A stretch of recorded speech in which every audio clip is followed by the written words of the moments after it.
عمران نے یوں اطمینان بھرے لہجے میں کہا جیسے کسی دوست سے بات کر رہا ہو۔ بہرا چند لمحے خاموش کھڑا رہا، پھر اچانک اس کا چاقو والا ہاتھ حرکت میں آیا۔ اس کے چاقو پکڑنے کا انداز بتا رہا تھا کہ اسے چاقو چلانے کے فن میں خاصی مہارت حاصل ہے۔ بہرے نے چاقو کو دائرے کی صورت میں فضا میں گردش دی اور عمران کے لبوں پر طنزیہ مسکراہٹ دوڑ گئی۔ وہ ایسے انداز بخوبی سمجھتا تھا۔ بہرے نے ایک لمحے کے لیے چاقو کو فضا میں گردش دی اور دوسرے لمحے اس کا ہاتھ بجلی کسی تیزی سے حرکت میں آیا اور اس کے ہاتھ سے چاقو رائفل سے نکلی ہوئی گولی کی طرح نکل کر عمران کے سینے کی طرف بڑھا۔ عمران اب بڑے اطمینان سے اپنی جگہ پر کھڑا تھا، یوں لگتا تھا جیسے اسے چاقو کے اپنے سران آنے کا احساس تک نہ ہو۔ چاقو پلک جھپکنے میں اس کے قریب پہنچ گیا۔ حال میں موجود تمام افراد نے سانس روک لیے کیونکہ اب عمران کا چاقو کی زد سے بچنا ناممکن تھا۔ مگر دوسرے لمحے ان سب کی شاید ان کی زندگی کا سب سے زیادہ حیرت انگیز ثابت لمحہ تھا، کیونکہ جیسے ہی چاقو عمران کے قریب پہنچا، عمران کے ہاتھ نے حرکت کی اور اس نے بجلی کی سی تیزی سے اپنی طرف بڑھتے ہوئے چاقو کو ہاتھ سے تھپکی دی اور چاقو یوں اچھل کر اس کے سر پہ سے گزرتا چلا گیا جیسے کسی نے ہوا میں اس کا رخ بدل دیا ہو، اور عمران کے پیچھے کھڑے ہوئے صفدر نے بڑے اطمینان سے چاقو تھام لیا۔ یہ سب کچھ پلک جھپکنے میں ہو گیا۔ حال میں موجود لوگوں نے چاقو بہرے کے ہاتھ سے نکلتے اور پھر عمران کے قریب آ کر اسے ہوا میں بلند ہوتے ہوئے پھر صفدر کے ہاتھ میں جاتے دیکھا۔ ان سب کی آنکھوں میں یوں حیرت سمٹ آئی جیسے کوئی انہونی بات ہو گئی ہو۔ وہ ایسی بات کا تصور بھی نہیں کر سکتے تھے کہ کوئی شخص یوں اتنی تیزی سے آتے ہوئے چاقو کو تھپکی دے کر اس کا رخ بدل سکتا ہے۔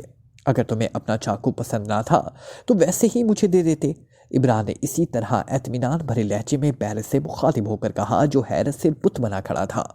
حیرت انگیز، انتہائی حیرت انگیز، یہ شخص یقیناً جادوگر ہے۔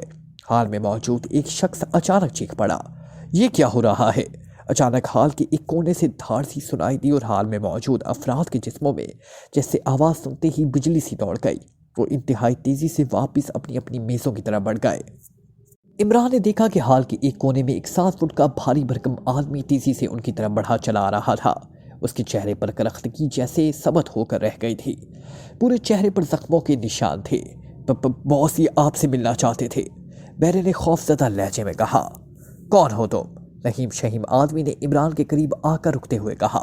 پرنس آف ڈھم، عمران نے مسکراتے ہوئے جواب دیا، مگر کیونکہ عمران اسے دیکھتے ہی پہچان گیا تھا۔ کیا واقعی؟ ٹائیگر کے چہرے پر اچانک بوکھلاہٹ کے تاثرات ابھرے اور اس کی آواز لڑکھڑا گئی۔ ہاں میرے دوست، عمران نے مسکراتے ہوئے کہا، کیا میں خواب دیکھ رہا ہوں؟ عظیم پرنس نے میرے پاس آ کے مجھے شرف بخش دیا۔ کیا میں واقعی اتنا خوش قسمت ہوں؟ ٹائیگر کے چہرے پر مسرت کے آبشار اٹھی اور دوسرے لمحے وہ تیزی سے آگے بڑھ کر عمران کے گلے سے لپٹ گیا اور حال میں موجود افراد اس لوگوں کو دیکھ کر حیران رہ گئے۔ ٹائیگر جیسا آدمی جس کے نام سے پورا شہر کانپتا تھا، وہ عمران سے لپٹا ہوا تھا جیسے عرصے سے بچھڑا ہوا اپنے والد سے لپٹتا ہے۔ آؤ پرنس آؤ، مجھے اب تک یقین نہیں آ رہا، ٹائیگر نے سنبھلتے ہوئے کہا۔ مگر یہ تمہارا بہرا، عمران نے ایک طرف کھڑے ہوتے ہوئے بہرے کی طرف اشارہ کرتے ہوئے کہا۔ او احمق، اسے کیا معلوم کہ وہ کس کے مقابل ہے؟ نادان، اسے اب باقی عمر تمہارا احسان ماننا چاہیے کہ تم نے صرف ایک تھپڑ مارا ہے، ورنہ تمہارا ایک اشارہ اس کی ایک ہڈی گردن کی ہڈی تک لہتا کر دیتا، ٹائیگر نے کہا۔ وہ اس طرح سے عمران سے مروب تھا کہ صفدر بھی حیرت ہو رہی تھی اور حال میں ساری طرف خاموشی تاری تھی۔ ٹائیگر اس پورے شہر میں موت کے فرشتے کے نام سے پکارا جاتا تھا۔ آج تک کسی نے اس کے چہرے پر مسکراہٹ نہیں دیکھی تھی اور پرنس آف ڈھم کے سامنے بھیگا چوہا بنا ہوا تھا۔ چنانچہ تمام افراد کے ذہنوں پر عمران کا تاثر کچھ اس قدر بیٹھا کہ وہ پتھر کی مورت بن گئے۔ ٹائیگر عمران صفدر کو اپنے ہمراہ اپنے کمرے میں لے گیا۔ کیا پیو گے پرنس؟ ٹائیگر نے ہاتھ ملتے ہوئے کہا۔ چائے پلوا دو، عمران نے بڑی بے نیازی سے جواب دیا اور اس نے اٹھ کر چائے بھجوانے کی ہدایت دی۔ پرنس، میرے ملک میں کیسے آنا ہوا؟ میں تو تصور بھی نہیں کر سکتا تھا کہ زندگی میں کبھی تمہاری سے دوبارہ ملاقات ہو سکتی ہے۔ یقین کرو مجھے آج بھی شوگران کے لیے جانا تھا اور وہی منظر میرے سامنے آتا رہا جب تم نے میری جان بچانے کے لیے آگ اور خون کے ساتھ اس آگ میں کود پڑے، ٹائیگر نے مروب لہجے میں کہا۔ گزشتہ باتوں کو چھوڑو، پہلے یہ بتاؤ کہ تمہارا یہ کمرہ اس قدر محفوظ ہے کہ کچھ خفیہ باتیں ہو سکیں؟ عمران نے جواب دیا۔ ہاں پرنس، تم بے فکر ہو کر بات کرو، کنٹری کلب اس پورے ملک کے لیے دہشت ہے، یہاں میری اجازت کے بغیر ایک مکھی بھی اپنے پر ہلانے کی جرت نہیں کر سکتی، ٹائیگر نے فخریہ لہجے میں کہا۔